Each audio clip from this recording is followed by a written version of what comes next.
Y'all. So I haven't done a vlog in a long time, so I thought maybe I would do one today and just say hello to y'all. I got to my office super early this morning, so it was a great time just to be in the quiet and to spend a little time with God before I start my day here at work. And I had a few things that I wanted to share with y'all. This is actually a message that started kind of stirring in my heart last night before I went to sleep, and God has continued to show me more about what He is trying to teach me in this moment this morning. So what I kept thinking about last night is, me and Kevin have been really good about learning to save our money. And that's a huge lesson for me because I have never been one to save money. I have always been one to spend everything I have. So it's been really hard for me to learn to save money. And it's actually feeling really good now that we're getting a little bit put back. It's not much, but it's more than nothing. So that is getting really good. And, I was just laying there last night thinking how good it feels to actually be able to save something. I know that that's there if we have something that comes up where we need it.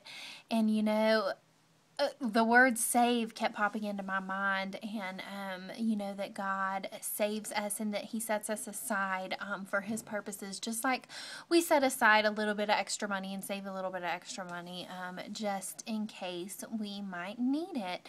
And so I got up this morning with that whole, saving and what does saving really mean on my mind. And God led me to this verse from Psalm 62. And it's Psalm 62:10. And what it says is, "Do not trust in exhortation or put vain hope in stolen goods. Though your riches increase, do not set your hearts on them." And first of all, that word exhortation, I had to look it up because I didn't really know what it meant.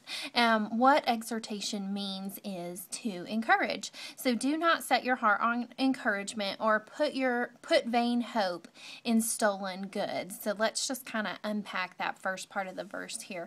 A lot of times I do put my hope in exhortation and encouragement. When someone encourages me, that kind of lifts me up. And when I'm being encouraged and told that I'm doing a good job, I really start to set my heart on that and put my hope on that. And it says that we shouldn't put hope in stolen goods. Now, at first when I read this, I kept thinking, okay, well, I don't steal things, so I don't have to worry about putting my hope in stolen goods. But then when I really thought about it, I thought about how many times we steal away the right to salvation from Christ.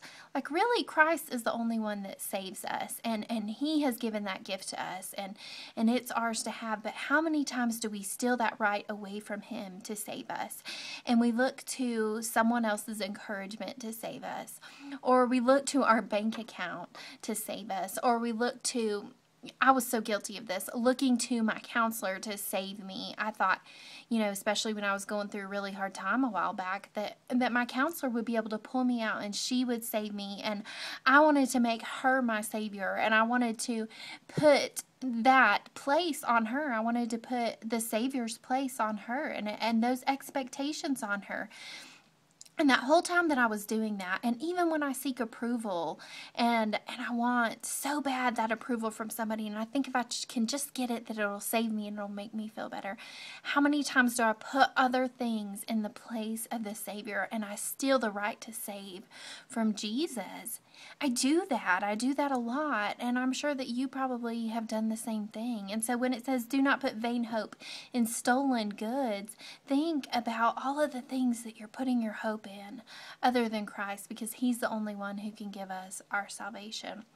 So we've gone through the first part of this verse, which says, do not trust in exhortation or put vain hope in stolen goods. And even though we may not think we're thieves, sometimes we steal the right to save from someone other. We take it away from Christ and we put it on somebody else.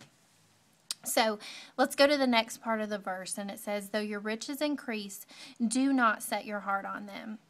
And I know I talk about counseling a lot, and it's because I am a counselor, and it's because it's something that really changed my life, and I believe can change the life of others. But it says, though your riches increase, do not set your heart on them. You know, since I have kind of come through depression and, been on the other side of it for a good little while now, I receive more encouragement and I receive more validation. I've received higher places in the workplace. I've received higher places in ministry. My writing, God's given me some good opportunities there. And speaking, God's given me some really good opportunities. I'm a part of Melissa Taylor's online Bible studies team, which is a huge opportunity. So I've gotten all of this encouragement and all of this great feedback. And it would be so easy for me to set my heart on those things and to let those things be the rock that I set my heart on. And my family is so blessed beyond measure, and I pray every day that God continues to bless us. But even my family, I cannot set my heart upon that. The only thing that I can set my heart upon is God, because He is my only solid rock and my only foundation. He's the only one that saves me, and He's the only one that I know will never be gone no matter what. So the only thing, even though my riches so-called are increasing, the things that I love are increasing right now. I'm in a place of blessing, and I want to embrace that, and it's good for me to embrace that, but I cannot set my heart on it, because before I know it, it could be gone in a flash. I work with people that are in homeless situations, and it never ceases to amaze me when I talk to somebody who they were going along kind of the same path me and my husband are going along. They both had jobs, working, living in a house, saving a little bit of money, and then say one of them got cancer, or one of them got sick, one of them lost their job because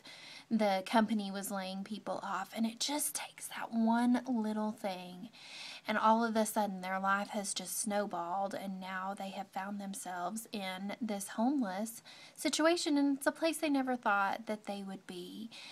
And so that is how quick and how easy something like our stability can be snatched from us. And that is why God tells us not to put our heart in those things, because He knows that sometimes they're going to be taken away and sometimes they're not going to last. And the only thing that we can place our heart and our hope on is in the Lord.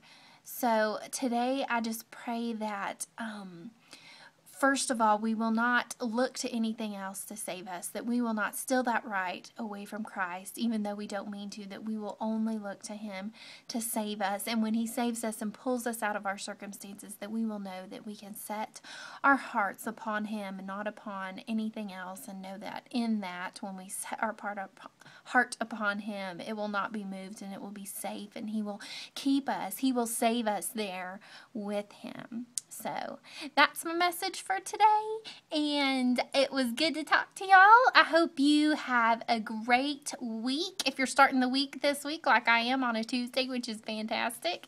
So I love y'all. Talk to you soon. Bye.